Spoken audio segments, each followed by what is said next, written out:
Ni kusalimie kwa jina takatifu la Yesu Kristo.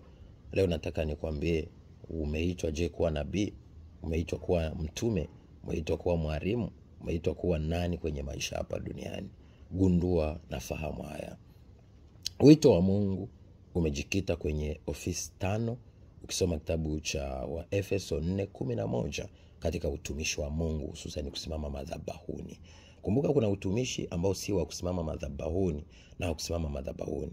Ule ambao si wa kusimama madhabahuni, utumishi unaongezeka, kuna maashers, kuna masaidiano, kuna maongozi na vitu kama hivyo. Lakini kuna wale wanaosimama kwenye altari ya Mungu, ila maana wamejikita kwenye makundi 5.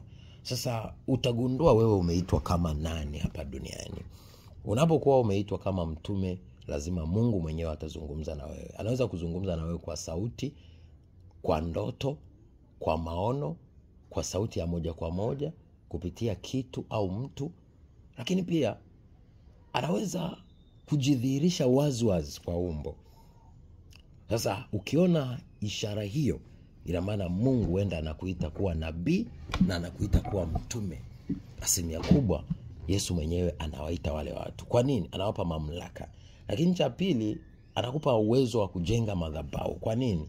Kwa ajili ya kubadilisha, kwa ajili ya kumtumikia, kwa ajili ya kutoa sadaka.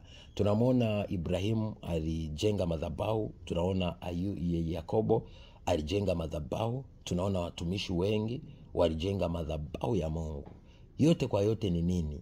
Ni kwa ajili ya kufanya mwili wa Kristo. Kwa hiyo madhabahu sana sana kwenye Biblia yamejengwa juu ya nabii na mtume. Ndio maana ukisoma kile kitabu cha Mathayo pia sura ya 16 mstari ule wa 18 mpaka 19 hadi 20, anakuambia wewe ndiye Petro, na juu ya mwamba huu nitalijenga kanisa langu, wala milango ya kuzimu haitoishinda. Kwa kuna ambao wamejengwa kanisa juu yao, na kanisa la kwanza limejengwa juu ya Petro. Lakini madhabahu, kuna watumishi wengi manabii, Mungu amejenga madhabahu juu yako. Kwa hiyo ukiona Mungu amekuita na amekwambia nijengee madhabahu, ina maana ni roho ya kinabii na kitume iko juu yako, na lazima usimame katika kweli ya Kristo na kufundisha na kusimamia neno na kujitoa kwa ajili ya kujenga mwili wa Kristo katika roho na kweli. Lakini pia kuieneza injili na kuja na doctrine yenye malengo na mafanikio makubwa ya kueneza ile injili ya Kristo ya toba na msamaha wa dhambi.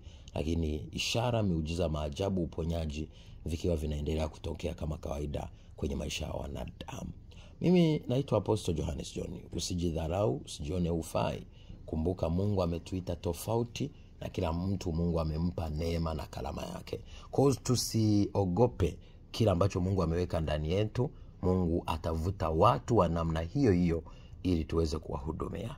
Kumbuka, unaweza kuwa mtume, unaweza kuwa nabii, unaweza kuwa mwalimu, unaweza kuwa mchungaji, unaweza kuwa mwinjilisti. Na hivyo ni kulingana na vidole 5 vya huduma. Dole gumba ina maana wewe una kalama ya utume. Ina maana wewe unaweza kubeba huduma zote 5. Kwa nini? Dole gumba linaweza kuhusika kushika kila kidole, kuanzia nabii, kuja mwinjilisti, kuja mchungaji, kuja mwalimu. Lakini kidole cha pili cha kuonya, ina maana hicho ni kidole cha nabii. Ina maana nabii unatumwa kuonya kizazi hiki ili kirudi kwa Mungu na kiache uovu. Lakini kidole kirefu kile, ina maana ni kidole cha uinjilisti cha kati. Ina maana kile wewe unatakiwa ufike mbali, ukivuta nafsi za watu wengi kumwendea Kristo.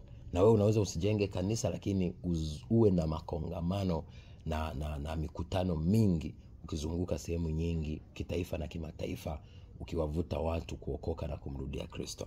Lakini kidole kinachofuata cha pete, ina maana wewe ni mchungaji, unatakiwa uwarishe kondoo katika kanisa. Wenda kanisa linaweza lijengwe na mtume au nabii, lakini wewe uje kama mchungaji, na maana upewe nafasi pale. Lakini mwisho ni mwalimu. Na maana kwa nini kidole kidogo ni mwalimu? Si kusema hana thamani. Yesu mwenyewe alikuwa ni mwalimu mkubwa. Ni kwa sababu wewe unatakiwa uchokonoe mbali. Ndio maana kidole hicho kidogo ndio kinaweza kuingia sikioni na kufika mpaka ndani.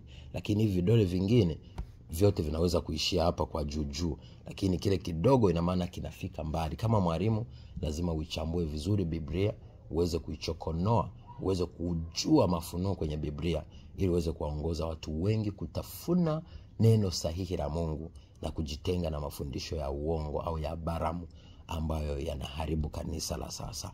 Mimi naitwa Apostle Johannes John. Kumbuka, jua, naelewa na fahamu umeitwa kama nani ili ufanye kile ulichoitiwa.